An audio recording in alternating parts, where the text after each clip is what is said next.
MMRDA कडून 48,072 कोटींच्या अर्थसंकल्पाला मंजुरी देण्यात आली आहे। पायाभूत सुविधा प्रकल्पांवर अर्थसंकल्पामध्ये सुमारे 87% तरतूद आहे। तिसऱ्या मुंबईच्या उभारणीसाठी 4,500 कोटींची भरघोस तरतूद करण्यात आली आहे। MMRDA कडून कोणत्या प्रकल्पांसाठी किती निधी देण्यात आलाय तर BKC मध्ये 70 किलोमीटरच्या भुयारी मार्ग प्रकल्पासाठी 1,189 कोटींची तरतूद।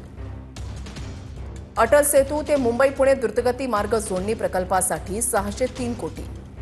आनंदनगर ते साकेत उन्नत मार्गासाठी 880 कोटींची तरतूद। ठाणे खाडी किनारा मार्ग 75 कोटी, कल्याण रिंग रोडसाठी 600 कोटी। वरळी शिवडी उन्नत रस्त्यासाठी 939 कोटी, साकेत ठाणे ते आमणे जोड रस्ता 500 कोटी। मुंबईत ईडीनं मोठी कारवाई केली आहे। ड्रग्ज प्रकरणामध्ये स्थावर मालमत्ता या जप्त करण्यात आल्या तर ड्रग्ज तस्करी प्रकरणामध्ये आरोपींच्या विरोधात PMLA अंतर्गत कारवाई करण्यात आलेली आहे।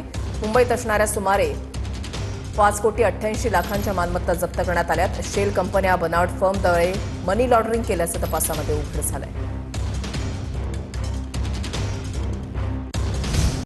उपमुख्यमंत्री सुनेत्रा पवारांनी नरहरी झिरवाळांवर नाराजी व्यक्त केलेली आहे। मंत्रालयामध्ये झिरवाळांच्या कार्यालयामधील कर्मचारी लाच प्रकरणावरून ही नाराजी आहे। स्वतःच्या आणि पक्षाच्या प्रतिमेची काळजी घ्या, प्रशासन आणि अधिकारी यामुळे बदनाम होणार नाही याची खबरदारी घ्या, अशा सूचना सुनेत्रा पवार तसंच वरिष्ठ नेत्यांनी झिरवाळांना केलेल्या आहेत।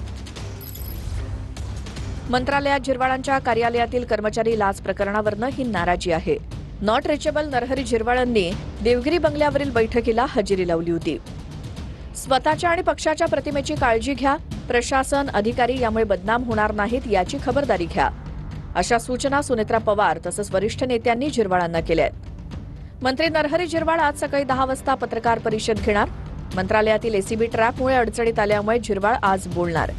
मंत्री नरहरी झिरवाळ 4 दिवसांपासून नॉट रिचेबल होते। आमदार हिरामण खोसकर देवगिरी बंगल्यावर रात्री उशिरा पोहोचले। राष्ट्रवादीच्या नेत्यांची बैठक संपत आल्यानंतर खोसकर पोहोचल्याची माहिती आहे। बैठक संपल्यानंतर खोसकरांनी उपमुख्यमंत्री सुनेत्रा पवारांची भेट घेतली।